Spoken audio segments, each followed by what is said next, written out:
Santiago City, Isabela. Tampok ang iba't ibang wika at kultura. Nagpapahayag ng mensahe ng pag-asa mula sa Panginoong Hesukristo. Ito ang 1143 TZMR, your Missions Radio. Ang estasyong ito ay matatag na katuwang ng kapisanan ng mga broadcaster ng Pilipinas, nagdiriwang ng matatag at tapat na pamamahayag. Konektado. Napapanahong aral at prinsipyo mula kay Hesukristo. Konektado. Mga kapatid, magandang Sabado na umaga sa inyong lahat. Sana po'y nasa magandang katayuan kayo. Ngayon po ang Saturday morning at tayo po'y sama-sama muli sa loob ng 30 minutes dito po sa ating programang Konektado. Member po tayo ng KBP, ang kapisanan ng mga broadcaster ng Pilipinas. Muli po, ito po si Pastor J. Banzuelo. Para naman po sa atin, ang atin hong discussion for the month of September ay may kinalaman naman po sa ano bang dapat na maging kategorya ng atin hong mga ginagawa.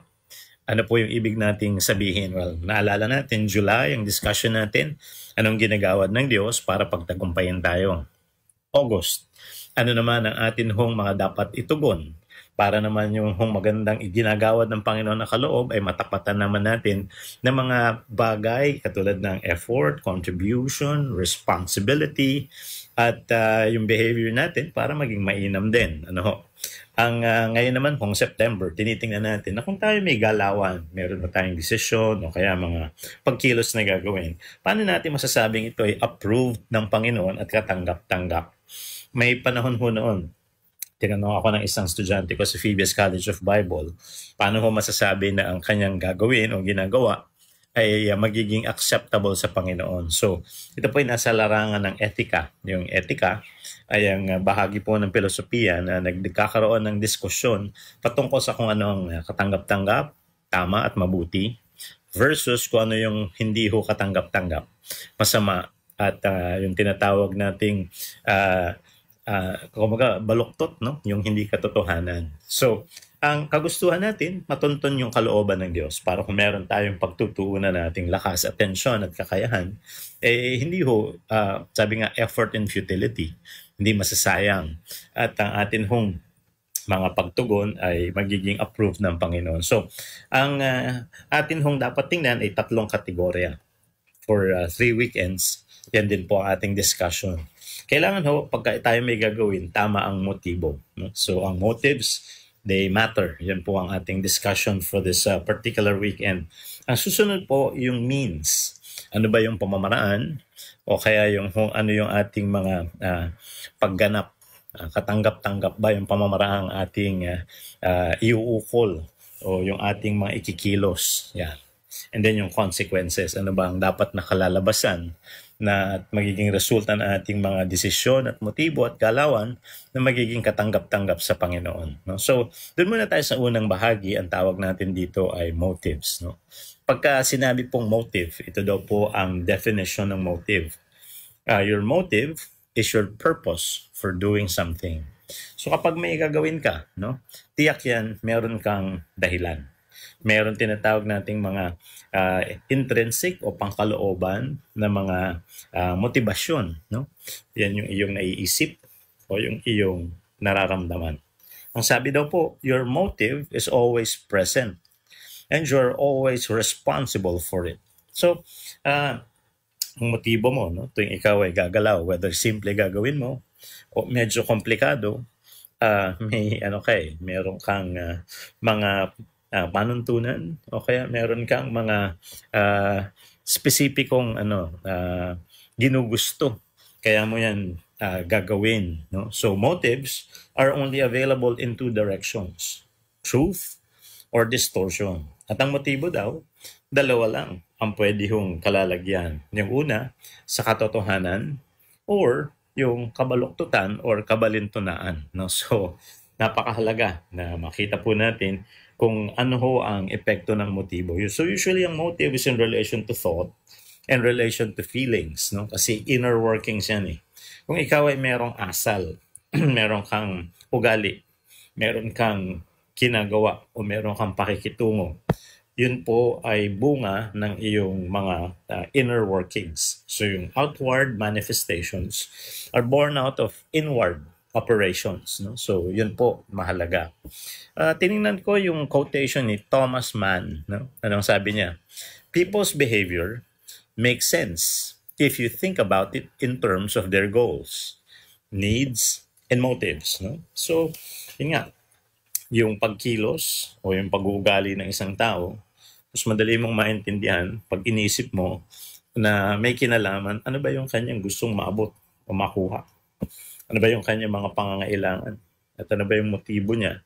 Bakit niya ginagawa ang ginagawa niya? So, maganda yung ni-reveal ni Thomas Mann. No? So, yan nga po, no? Whether ako yan o ikaw, ibang tao, yung ating mga ginagawa, yung ating mga pag-uugali at asal ay may kinalaman sa ating mga pursuits sa buhay na ito. May kinalaman sa ating mga needs and motivation sa buhay na ito.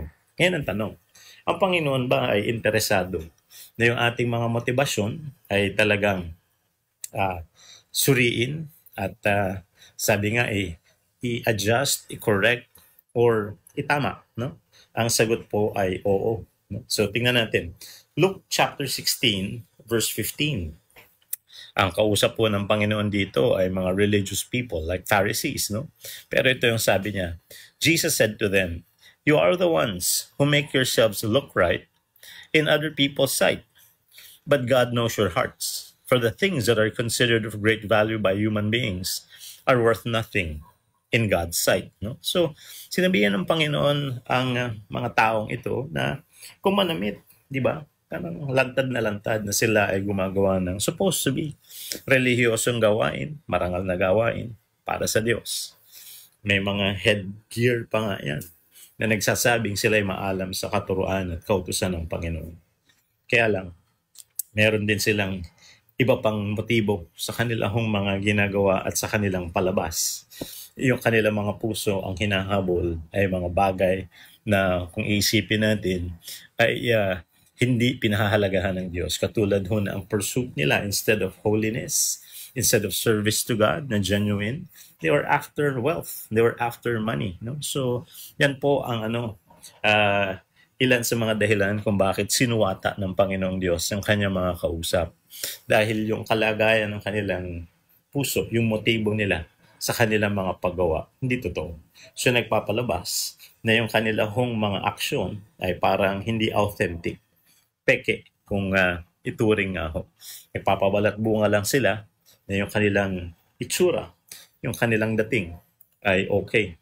Pero yung nilalaman ng kanilang budhi ay hindi. No? So, ito yung mahalagang usapin. Siguro, para na rin sa kalagayan ng buhay natin ngayon. Dahil napakarami hong usapin sa Pilipinas. Okay, hindi naman namumulitika. Kaya alam, minsan napapaisip ka na no? Sa mayat-mayang mga nababalitaan mo hindi magaganda. Na may mga tao na handang ilagay sa kapahamakan ang karamihan para magkaroon lamang sila ng kapakinabangan.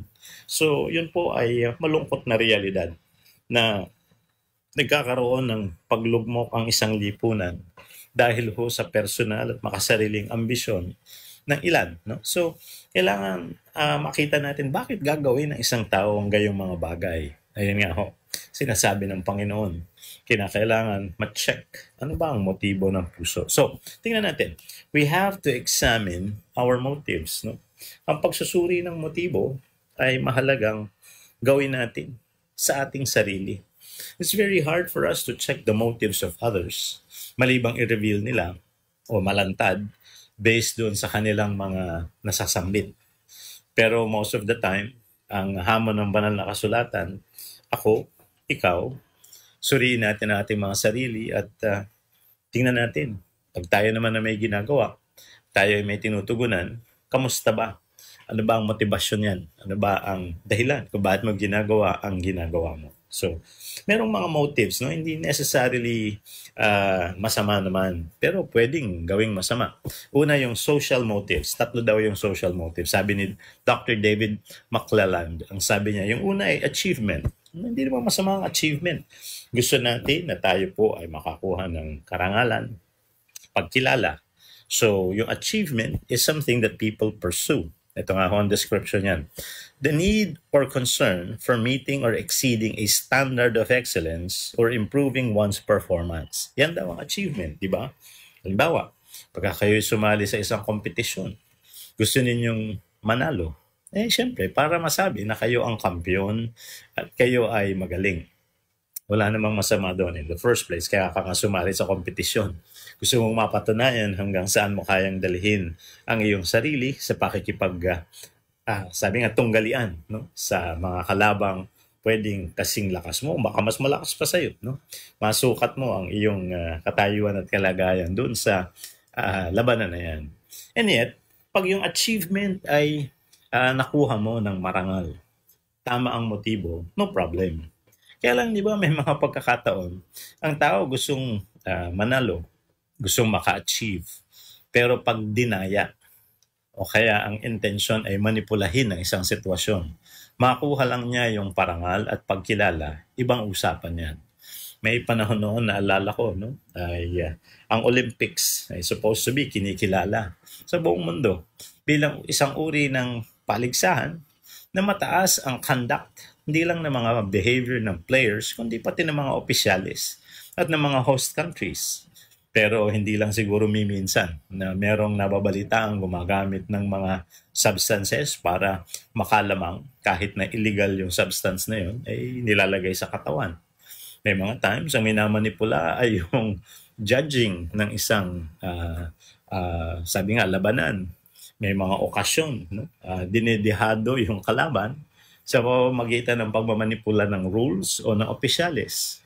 And then malungkot, no? Kasi sa dulo, sa halip na naging maganda ang competition at may integridad yung achievement, ito ay nababahiran ng tinatawag nating mga mali at masasamang layunin at intensyon. Bakit? Gustong mag-achieve para makakuha ng records at para sabihin ng mga tao, magaling sila.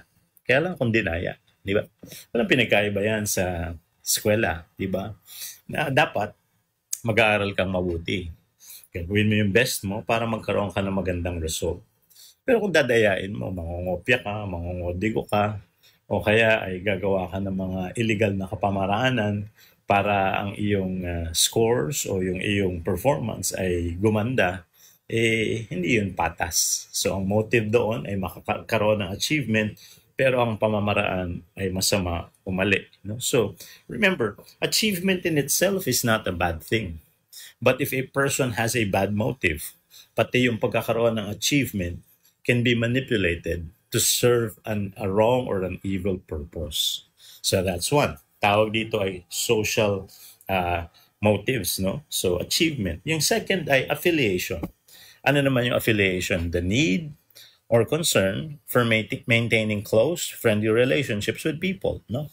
Yung umugnay tayo sa tao, kilalanin tayo ng tao, hindi necessarily masama yan. Bakit? Social beings tayo eh. Kailangan nating umugnay, kailangan nating magkaroon ng interaction sa ibang tao. And yet, minsan, dito ho pumapasok yung kutsabahan na sinasabi. May maling ginagawa at ikaw ay accomplice sa maling ginagawa. So yung affiliation, pag mali ang motibo, pagtulong-tulungan natin, pagkaisahan natin, o pagsama-sama natin gawin ang isang maling aksyon o maling gawa at magtanggulan tayo, ibang usapan yun.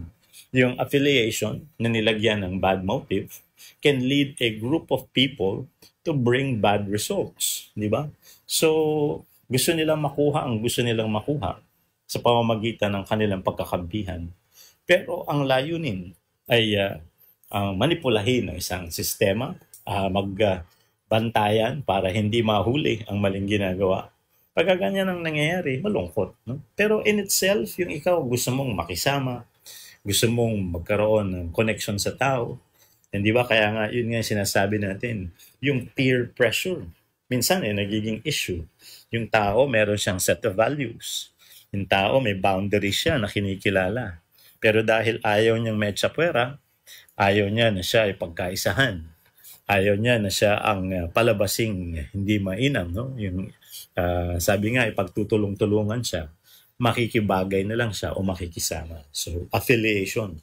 Pwedeng ito ay magandang goal, pero pag nilagyan ng masamang motibo, yung affiliation becomes a problem, no? So, yan po yan, no?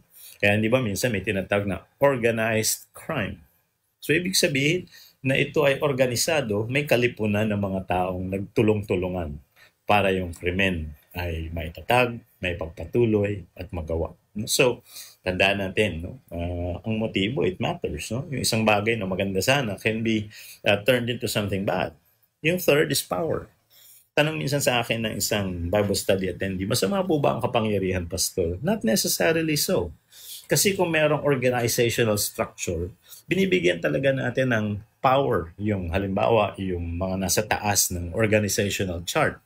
Kasi kung wala silang kapangyarihan, hindi nila mapapasunod yung mga nasa sakupan at hindi yung mag-work yung structure, di ba? So, nilalagyan mo siya ng kapangyarihan. Pag gagamitin niya yung kanyang kapangyarihan sa ayos, di napakaganda ng resulta, no? Pwedeng ito ay maging daan o tulak para ang isang grupo o ang isang lipunan gumanda. Pero kapag ang kapangyarihan ay inabuso, which is a possibility. At some point, nakita na natin sa kasaysayan na maraming mga tao na makatapos makakuha ng pwesto ng panunungkulan ay ginagamit ang kapangyarihan para mangapi, manira, at hindi lang manakit, no? Minsan ay kumitil ng buhay ng iba. At yun nga ang makikita natin.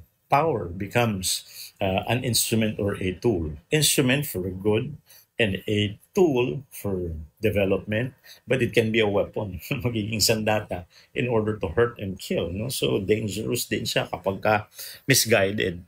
So what is power? The need or concern for having an influence or making an impact on others. So itong social motives natin, no? Achievement, affiliation, power, masasabi natin hindi necessarily masama. And yet, if people put in bad motives, kahit itong mga bagay na ito ay pwedeng pagmukaing masama. No? So, yun po ang reminder na ipinapakita sa atin. Now, ang isang gusto kong ma-realize ninyo, na minsan kasi, ang hinahabol lang ng tao ay result. Ano ba yun?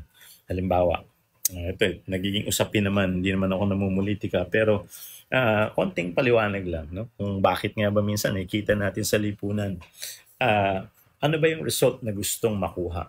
Kunyari ako, gusto kong yumaman. So, malaking tanong, ang pagyaman ba ay masamang bagay? Hindi naman, no? Pwedeng ikaw ay pinagyaman ng Diyos. Posible yan. Ikaw gumawa ng magagandang mga pagkilos, maayos ang iyong pamamaraan, at nag-improve buhay mo. Naging successful ka. So, yumaman ka. Walang problema doon.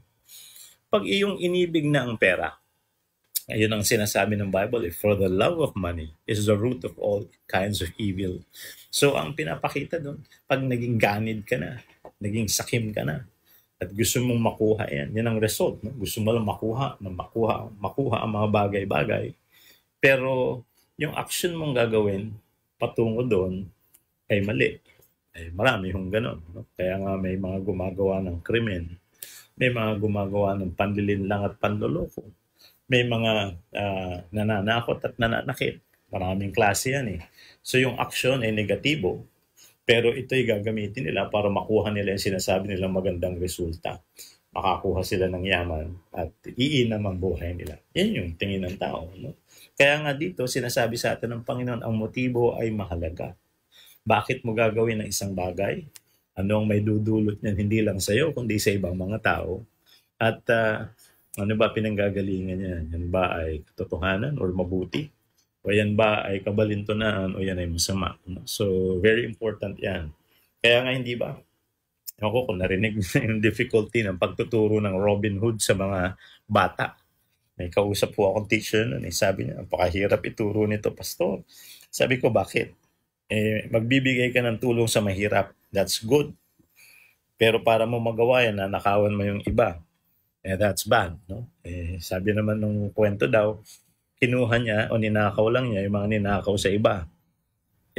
Kaya lang, paano mo ituturo yan para linisin yung idea ng pagnanakaw? Di ba? Magiging masamang, magiging masamang lesson.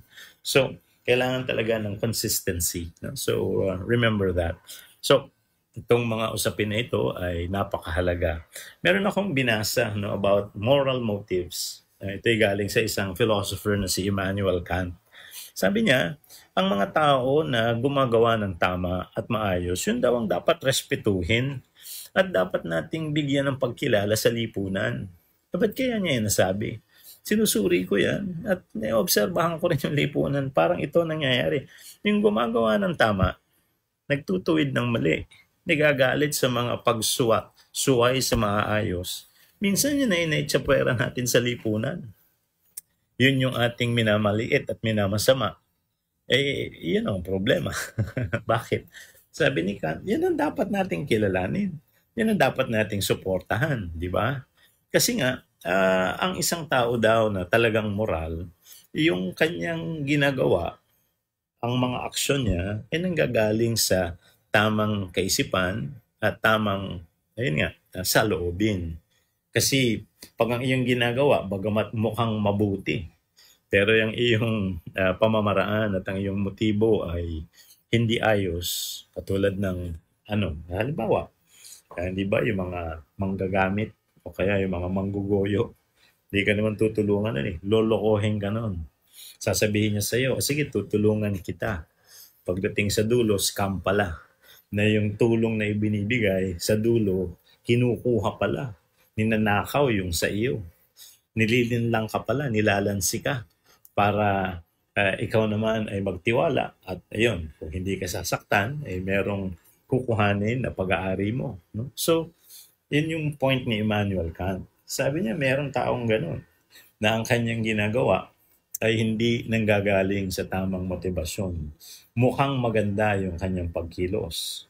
Pero yung dahilan kung ba't niya ginagawa yun ay mapanglamang, mapanlinlang, at para sa ikapapahamak ng iba. So, tatandaan natin, moral motives are very important. No? So, ang moral person daw is motivated to do the right thing because he recognizes that it is the right thing to do and so acts out of principle. No? So, ang tao daw na ang motibasyon niya ay gawin yung tama dahil ito yung tamang dapat ginagawa niya, ay gumagalaw siya o siya ay namumuhay ayon sa tamang prinsipyo. Di ba? So, yun yung consistency. Kung may gagawin akong maganda, kinakailangan nagagaling sa magandang rason, magandang motibasyon. So, yan, very important. So, for the moment, i-conclude natin yung first part nitong ating discussion about motives. Ito ho yung sabi naman ni Solomon sa Proverbs 21 verse 2. Ito yung paunawang galing sa Diyos at ito ho yung nasulat dito. You may think that everything you do is right, but remember that the Lord judges your motives. Pwede mo daw isipin na mga ginagawa mo ay tama, pero pakatatandaan mo daw, ang Panginoong Diyos ay sumusuri ng motibo. Ayan, di ba? So, kailangan ho natin makita yan. Kasi, pwede ho natin pagmukaing mabuti ang masama. Pwede mo nga linlangin ng tao na parang mabuti ka. Pero ang iyong talagang objective ay kasamaan. So, yun po ay napakahalaga na isipin natin. Sa Panginoon, sinusuri niya hindi lang yung panglabas na galaw. Sinusuri niya yung intensyon ng puso at yung tumatakbong mga motibasyon sa ating isip at kalooban. No? So once again, Proverbs 21 verse 2, you may think that everything you do is right, but remember that the Lord judges your motives. No? So yan po ay isang napakahalaga na reminder para sa atin. Konektado! Napapanahong aral at prinsipyo mula kay Hesukristo. Konektado! Siyang nagpasimula hanggang matapos, siya rin ang magpapala sa kanyang 76 na taong pagbabahagi ng mabuting balita ni Kristo para sa mundo. Ito ang Far East Broadcasting Company Philippines. Sa Mindanao, 1062 DXKI, your friendly voice, Coronadal City. 1116 DXAS, your community radio, Zamboanga City. 1197 DXFE, the Good News Radio, Davao City. 103.3 DXJL, your positive choice, Cagayan de Oro City. 106.9 DXGR Radyo Gandingan, Cotabato City. Sa Visayas, 1233 DYVS Sweet Voice of Salvation, Bacolod City. Up 987 DYFR Life Changing, Cebu City. 97.5 DYFE Unang Tugon ng Pamayanan, Tacloban City. Sa Luzon, Care 104.3 The Way FM, Legazpi City. 106.3 DZRK, Quezon, Palawan. 98.7 DZFE, The Master's Touch, Metro Manila. 702 DZAS, Agapay ng Sambayanan, Mega Manila. At 1143 DZMR, Missions Radio, Santiago City. FEBC Philippines, ibinabahagi si Kristo para sa mundo.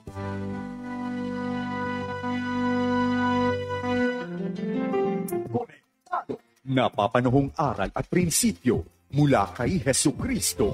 Konektado. Mga kapatid, magandang umaga sa inyong lahat. Sana po ay nasa magandang katayuan kayo ngayon pong morning. Muli po, ito po si Pastor Jay Banzuelo. Next weekend, ang ating tatalakayin ay yung means, yung kapamaraanan ng iyong mga ginagawa. Kinakailangan consistent din sa panuntunan at kagustuhan ng Panginoon. And then yung consequences, yung outcome ay atin hong itinatalaga ayon po doon sa katanggap-tanggap din sa kalooban ng Panginoon. So, yan po yung tatlo na atin hong pag-uusapan. Ano po sa isa pang week, Pastor? Pag-iisipan pa natin. Ano yung idadagdag natin doon. Pero as of the moment, yan po ang ating nakalinya sa atin hong mga topics na gusto po nating patuloy na makatulong sa inyo para ho maging gabay sa atin hong pamumuhay at lalong-lalo na ho sa ating mga pagkilos.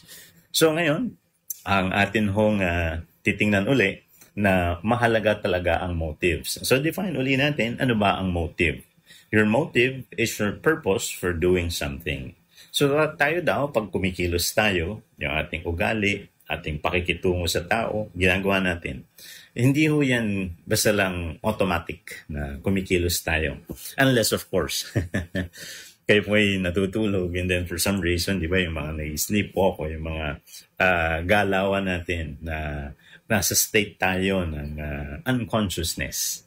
Pagka usual na mga galawan po natin dito ho sa ating buhay, meron ho yung mga dahilan. At yun nga ho, madalas merong motibo. Ayan. So meron tayong iniisip. Bakit ko ito ginawa? Ayan. At meron hong dahilan yan. Meron hong tulak, yun hong ating damdamin. Ano ho? Whether yan po ay magandang motibo or hindi magandang motibo. So yun po ang sinasabi ko sa atin dito. Your motive is your purpose for doing something. Kalakip niyan, your motive is always present, no? And you are always responsible for it. Yung motibo ko kasi hindi naman yan yung aksidente lang lumabas. Yung motibo ko ay nabubuo, no? At hindi ho ibang tao ang responsable dyan. Ang motibo mo, ikaw ang responsable dyan. Sa iyo yan ang gagaling. No? So, ang sabi ko dito, ang motives din, pwede daw natin i-categorize into two directions. The first one is truth. No? Ito ba ay tama or totoo? Yan. So, tamang motibo ba ito? Totoong motibo ba ito? Or distortion? Ito ba ay kabalintunaan? Yun yung term natin ginagamit. Or ito ay mali o masama. No? So, meron hong may right at merong wrong motive. No? So, yun po ay importante. Si Thomas Mann, no? Kinuha natin yung kanyang quotation at maganda ho yung kanyang binanggit. Sabi niya, people's behavior makes sense if you think about it in terms of their goals, needs, and motives. Kasi hindi ba minsan iniisip natin, bilang ginawa yun? Di ba naisip ng mga yan, bakit nila yan ginawa? Yan, di ba? Meron tayong observation and we have that capacity, no? Sa lipunan, sa maliliit na communities, at maging sa person to person or personal na mga galawan natin, pwede nating maobserbahan ang ginagawa ng ilan at napapatanong tayo. Ang sabi ni Thomas Mann, kung kumikilos ang isang tao, ginagawa niyang isang bagay, yan ay may doktungan. Ano ba ang kanyang goal? No? Usually related yan sa goal niya. Ano ba yung kanyang kailangan? Ayan, di ba? Ano ba yung mga bagay na kanyang iniisip na kailangan punuan sa kanyang buhay? Needs. At ano yung kanyang motibo? Merong motibo tiyak yan. No? At yun nga, no? Minsan ina-unearth yan. No? At tayo naman ngayon sa ating bansa, maraming mga inquiries at mga investigations. Minsan gusto nating mabasa ano kaya motibo nito at bakit ganun ang ginawa. Ayan, lalo na ako kung nahuli o iniimbestigahan patungkol sa isang bagay na hindi ayos. Kasi lalo na kung ito yung nakaka-apekto at nakakasama sa iba, bakit mo yun gagawin? Yung marami ay isinakripisyo para sa kapakanan ng iilan. Ayun, mga tanong yan eh. Meron daw huyang pinanggagalingan. May goal yan na pinipursue, may needs na finifil at may motives na nagtutulak para gawin ng tao ang kanyang ginagawa. Sa Bible, no, binibigyan tayo ng malinaw na paunawa ng Panginoong Hesus. At ito nga po ay magsilbi sa ating una ay understanding na kayang basahin ng Panginoon at sinusuri din niya yung pangkaloobang galaw. No? Kasi minsan ang iniisip natin na yung action lang, kung ano yung ginawa mo, yan na yun. Hindi. Sa Panginoon pala iba. Tinitingnan ang kondisyon ng isip at puso at maging yung motibo. Sabi ng Luke chapter 16, verse 15, Jesus said to them, no, "You are the ones who make yourselves look right in other people's sight, but God knows your hearts. For the things that are considered of great value by human beings are worth nothing in God's sight." So, ang punto ng Panginoon dito, ang kanyang obserbasyon no, sa mga tao, pinagmumukha ang sariling maayos, panglabas. Pwede mo kasing dayain yung tao eh, di ba? Lalo na kung magaling sa image building, no? Hindi nyo napansin. Minsan yung mga kilala o sikat na tao, both locally and internationally, nag-aano pala yung iba sa kanila, nag-hire ng mga image consultants. Lalong-lalo na kung sa pananamit, yung kanilang pakikipag-usap o yung kanilang asal sa camera, pag tinitingnan for example ng maraming tao, paano kakikilos, ano yung igagalaw. And pag nasisira yung reputasyon, may mga image building campaigns na ginagawa in order to, sabi nga, restore no? Yung parang integridad o yung respect na pwedeng makuha ng isang tao.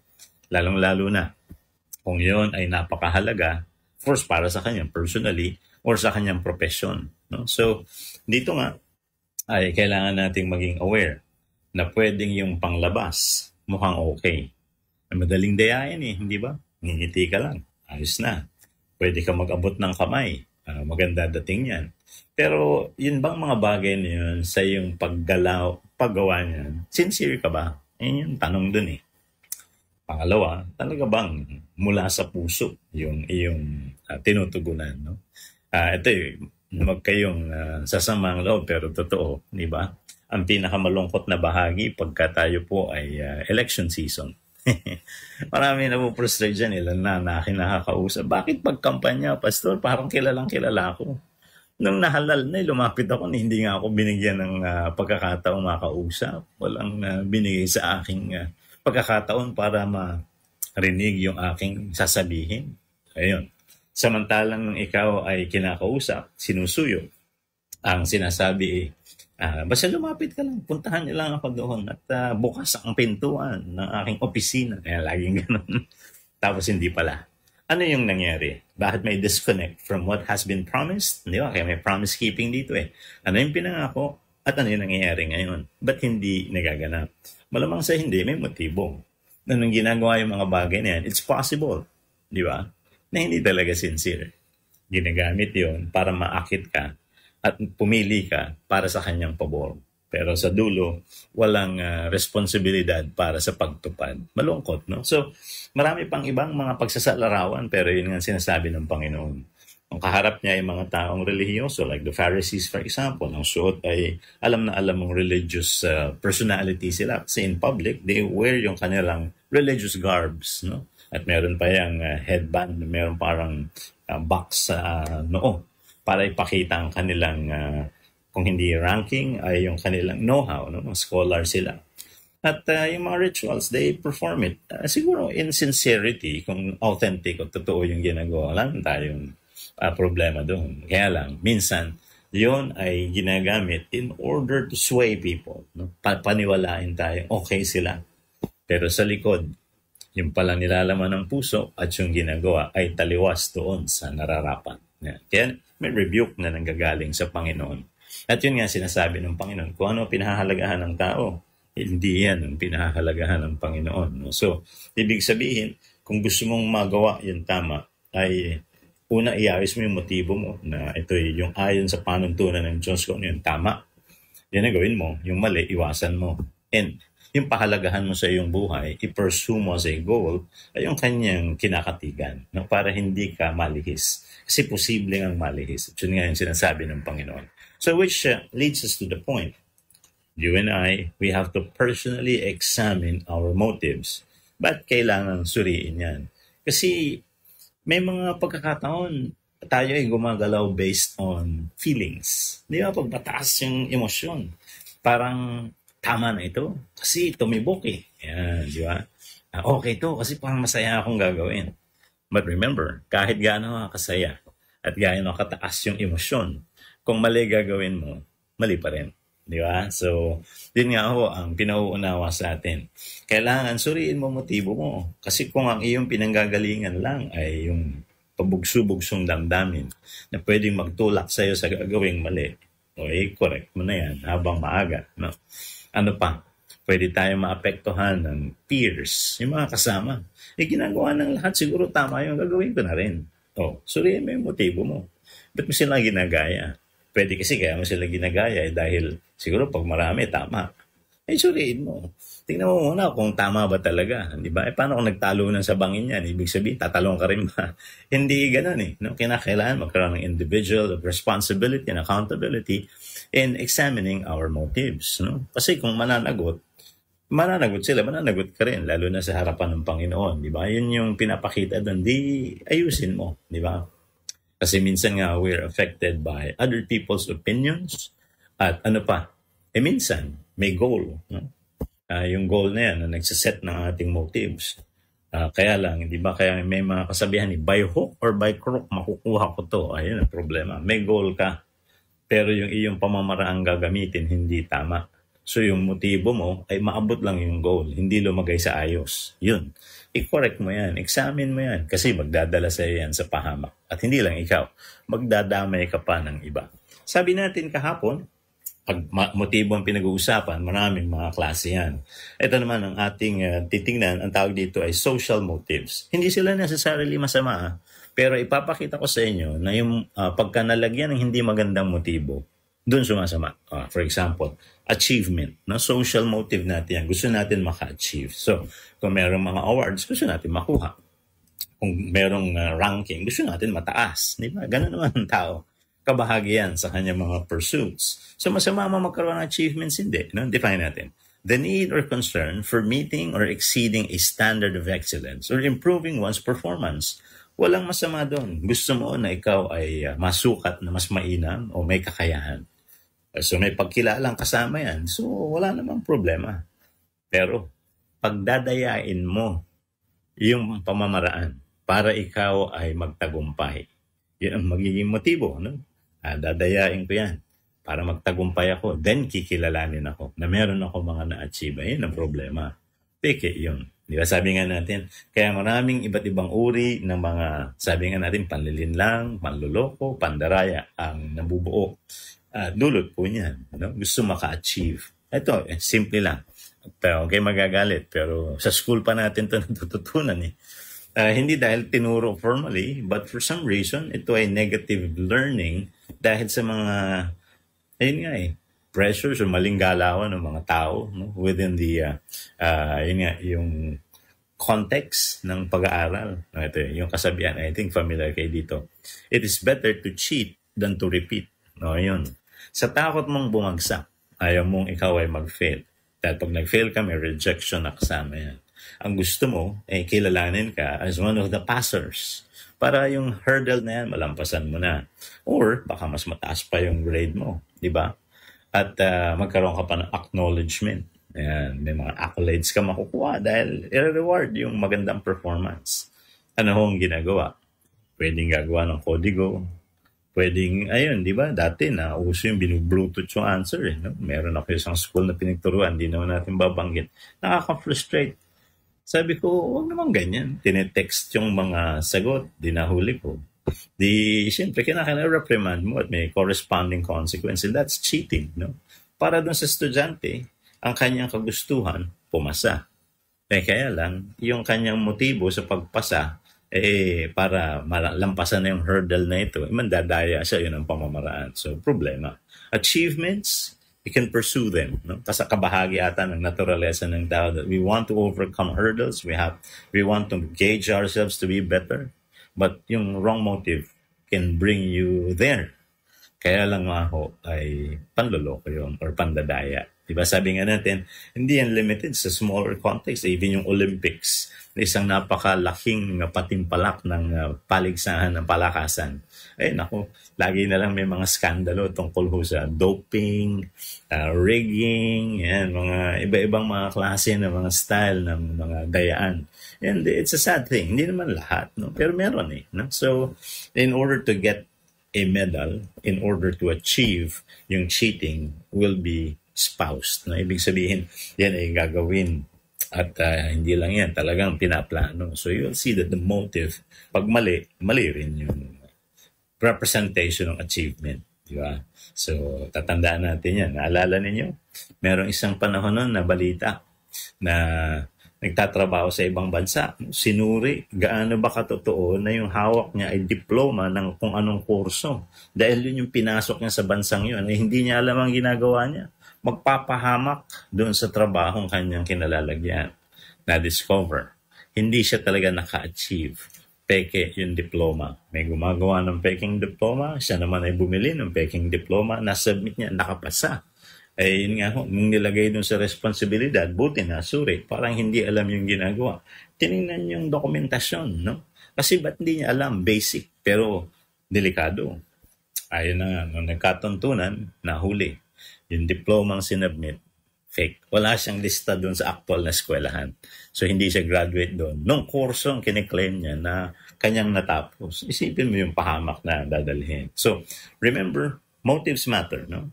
Yung pangalawa is called affiliation. Ang affiliation naman, yung kailangan natin dumuktong sa ibang tao.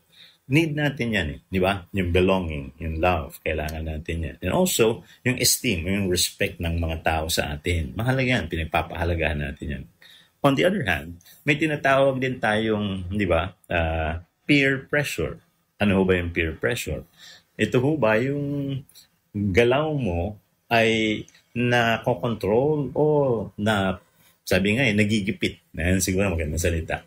Nung mga kasamahan mo, pagka hindi mo ginawa yan, ayaw ka na namin kasama. Kapag ginawa mo yan, ibubulgar din kita. Ayan, peer pressure yan. Kaya pag hindi mo ginawa yan, hindi ko bibigay sa iyo itong gustong-gusto mong ito. Ayan, may ganong coercion, no? May ganong manipulation. Ikaw naman, ayaw mong ma-isolate, ayaw mong mapagkaisahan, at higit sa lahat, ayaw mong ikaw ay baluktutin. Ibig sabihin, pagmumukhang ikaw ang masama sa harapan ng madami, samantalang sila ang nagkakampi-kampi sa paggawa ng kalokohan na yun, sa iyo na ang panindigan naman ay dapat nasa tama. So pag merong motibong hindi maganda, even affiliation can be manipulated. Di ba? Kaya nga may tinatawag tayong good influencers at merong bad influencers. Yung GIBI. Ayan. Ano ba ang affiliation? The need or concern for maintaining close, friendly relationships with people. No? So, yan yung pangalawang binanggit ni Dr. David McClelland. Now, yung pang-apat is called power. Masama ba ang power? Hindi naman. No?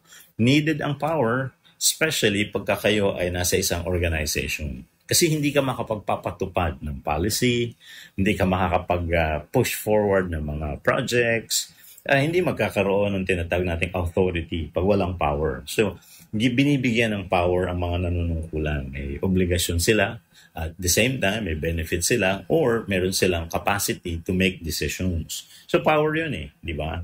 Ang masama lang, pag yung power is used wrongly.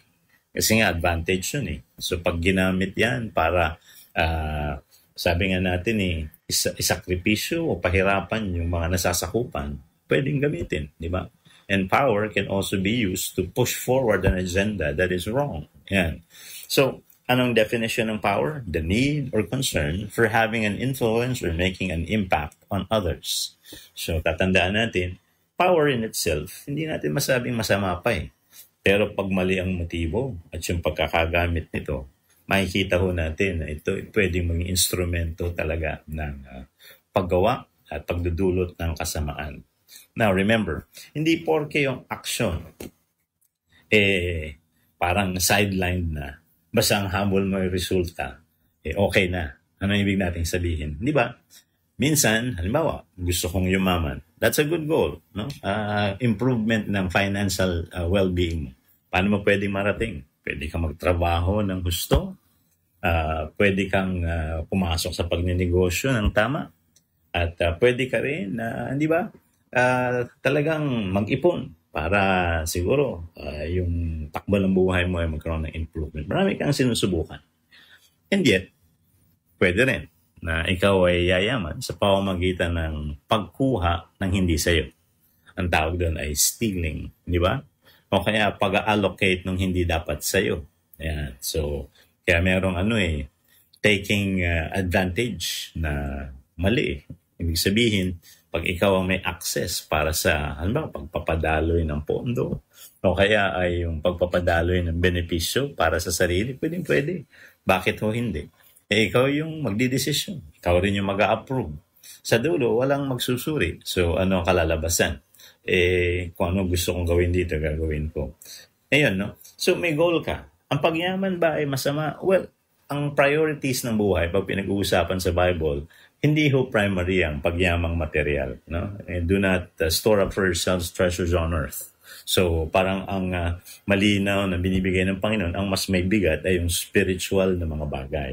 Hindi kakainin ng mga tanga, hindi ho ito kakalawangin, hindi mananakaw. No? At ito ay yung pagganap ng kalooban ng Diyos, may eternal na pakinabang at may heavenly na advantage na ibibigay. So, pero masama bang pagyaman? Hindi naman nga. No? So kung ito'y nakuha sa pamamagitan ng tamang pamamaraan, kasi di ba, pwede rin pagyamanin tayo ng Panginoon materially. Possible din yun di ba? So all good things come from the Lord. So may mga pagkakataon, ito ay something spiritual, pangunahin yun. Relational, ang biyaya. Pwede rin physical. No? So sa physical blessing, it can result to material betterment. Yan, pwede. Kaya lang, kung para makuha mo yan, gagawa ka ng maling aksyon. Hindi consistent. So kaya nga ho natin pag-uusapan yung tatlong elemento. Ang tamang motibo, hinahanap ng Diyos. Gawin mo ito sa pamamaraang ina-approve niya. At kung ano yung maging resulta, ay nakaukol ang intensyon na ito'y magbibigay kapurihan sa Panginoon at kapakinabangan sa iba. No? So yun po ay mga panukatan na atin hong tatahakin at tutuntunin for the whole month. So, tingnan natin, si Immanuel Kant ay meron hong binanggit tungkol sa pagiging moral ng motibo. Sabi niya, dapat sa lipunan, anuhin natin, ayusin natin. Sino ba yung kinikilala dapat natin? Kasi totoo naman, di ba? May mga public heroes tayo Kaya lang minsan yung pinagpipitaganan, whether ito ay in history or currently dahil sa popularity or influence, minsan hindi na tama yung ginagawa, pinagpipitaganan on the basis na pwedeng nakakatawa. Parang pareho kami ng gusto. Yun. Pero hindi nyo naman sinukat sa parameters na mas maayos at mas conscientious kung tawagin natin. Nag-iisip ka kung anong mangyayari sa iba. So, ang sabi ni Immanuel Kant, kailangan ang ating bigyan ng respeto at pagkilala sa ating lipunan ay yung mga tao na ginagawa ang tama. No? Yung kanyang pagkatao intrinsically right. Ibig sabihin, hindi lang siya kumikilos at gumagalaw para magmanipula at manggamit ng iba. Utuin ka tayo sa kanyang pagkilos. Mahalaga na nagmumula ito sa pangloob na motibasyong tama. Yung maayos. No? At yun namang binabanggit niya, matagal nang sinasabi ng Biblia yan na talagang napakahalaga ng condition of the heart. Di ba? Kaya nga ang Panginoon, yun yung ang gusto niyang prosesuhin sa atin. Kasi nga from there, the motives of people come out. At pag hindi okay yan, pwede nga gumawa ng hindi maganda. Pero yun nga ang hamon ni Kant, ba't hindi yung mga maayos, yung marangalang ginagawa mula sa tamang mga layunin? Yun ang parangalan natin. At hindi yung iba. Kaya ang sabi dito, a moral person is motivated to do the right thing because he recognizes that it is the right thing to do. And so acts out of principle. So, inaalam mo kung ano yung tamang gagawin. At dahil yun nga ang tama, by principle, yan ang iyong tatayuan. Ang tawag ng conviction. Yan. So moral motives, no? Napaka-importante. In relation to that, no, si Solomon from Proverbs chapter 21 verse 2 ay merong ipinahayag na kaunawaan galing sa Diyos. Ang sabi niya, you may think that everything you do is right, but remember that the Lord judges your motives. No? So baka daw iniisip mo lahat ng ginagawa mo tama. Pero ang Panginoon, no, hinuhusgahan niya ang motibo. No? At tanggapin natin, we really need to have yung standard or measure of goodness and rightness na labas sa atin. Bakit? Broken na tayo eh. Di ba? Alam mo yung sinabi ni Satan sa Genesis 3 para matukso sa Eva at Adan, kainin yung pinagbabawal na bunga sa hardin ng Eden? Malalaman ninyo ang mabuti sa masama at magiging parang mga Diyos kayo. So ang pinaka-punto ron, parang magkakaroon tayo ng independence and utmost intelligence. Di ba? Bakit? Ikaw na mismo magdidesisyon ng tama at mali. Hindi ba ikaw ang huhusga eh? At the same time, walang pananagutan. No? Hindi pwede. Ang Panginoon ang in control at siya yung hukom. So mananagot sa mali. Kagaya rin na nangyari kay Eva at Adan. And ngayon, tingnan nyo, nung broken na tayo, litong-lito na tao, halo-halo na kung ano yung tama. Minsan, pati mali, pinagmumukhang tama. O yan o, na nangyayari. Kaya ang punto ng Panginoon, napakahalaga, no? Magbantay tayo. And gumamit tayo ng panukatan na mas mainam. Salita niya, katuwiran niya. Yun, untainted yun eh. Yun yung makakatulong sa atin, labas sa ating pagkatao na susundan. Minsan, uncomfortable. Bakit? May mga bagay kang hindi magagawa kahit gusto mo kung mali. Di ba? Kasi panukatan ng Panginoon, matuwid eh. At may mga pagkakataon naman, malilimitahan ka. Bakit? May boundaries na ino-observe. Hindi ka pwedeng tumawid doon sa pinapakita ng Panginoon na hangganan kung hanggang ano lang ang pwede sa atin. Kaya siya may mga commands, no? At yun ay inoobserbahan at tinutugunan natin. So remember, Proverbs 21:2, you may think that everything you do is right, but remember that the Lord judges your motives. No? So yun po ay napakahalagang reminder for us. And then as we conclude this, no, meron ako nakita kay Bob Marley, yung singer. Kasi social justice noon ang kanyang mga inaawit. Pero ito yung kanyang binanggit. Money does not change people. It unmasks them. No?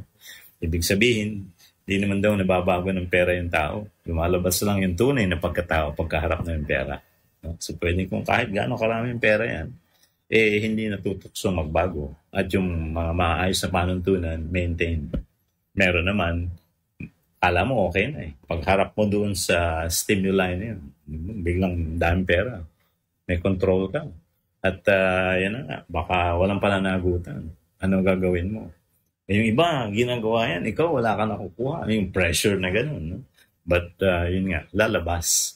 Ano ba talaga ang iyong conviction? No? So let's conclude by reading Jeremiah 17:10.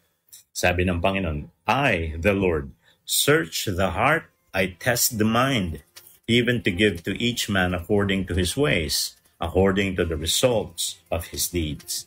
So sinusukat ang ating motibo, sinusuri ang ating ginagawa, at tinitingnan ho ang bunga ng ating mga pagkilos. So yan po ang paalala sa atin.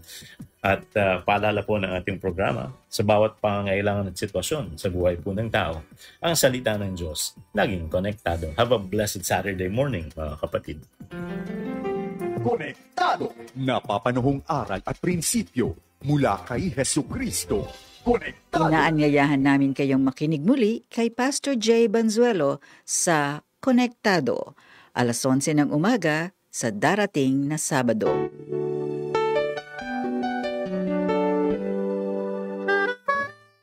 Dito nagtatapos ang pagsasahimpapawid ng 1143 DZMR Missions Radio. Ang himpilang ito na hindi komersyal ay pag-aari at pinamamahalaan ng Far East Broadcasting Company Philippines.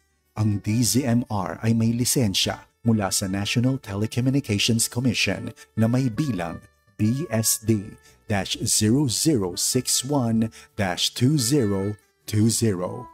Nagsasahimpapawid ang DZMR araw-araw sa lakas na 10 kilowatts sa 1143 kHz sa AM band mula Lunes hanggang Biyernes, alas 5 ng umaga hanggang alas 8 ng gabi at tuwing Sabado mula alas 5 ng umaga hanggang alas 12:30 ng tanghali. Ang mga studio at transmitter nito ay nasa Secton Village, Maharlika Highway, Barangay Divisoria, Santiago City, Isabela. Ang 1143 DZMR ay nasa pangangalagang teknikal ng mga sumusunod na FEBC personnel na lisensyado ng National Telecommunications Commission at ng Professional Regulation Commission. Electronics and Communications Engineer Joaquin Aliga Jr., ECE number 001-1597. First Class Radio Operators John Mark Anthony Maguliado, NTC number 12-1PHN-26499 at Valentino Marcelino, NTC number 97-1TNCR-9994. Maraming salamat sa pakikinig. Ito ang 1143 DZMR Missions Radio. Mga kababayan, ang pambansang awit ng Republika ng Pilipinas.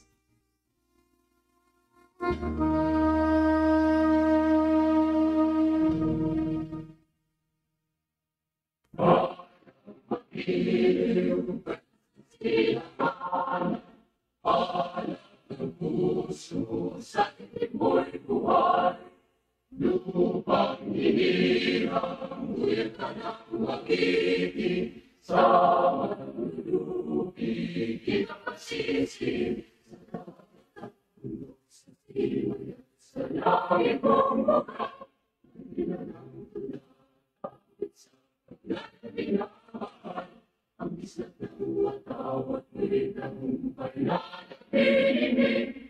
Ang bituin at harap niya ay ng pamay pag-ilim. Lupa ng araw, ay pagpinta.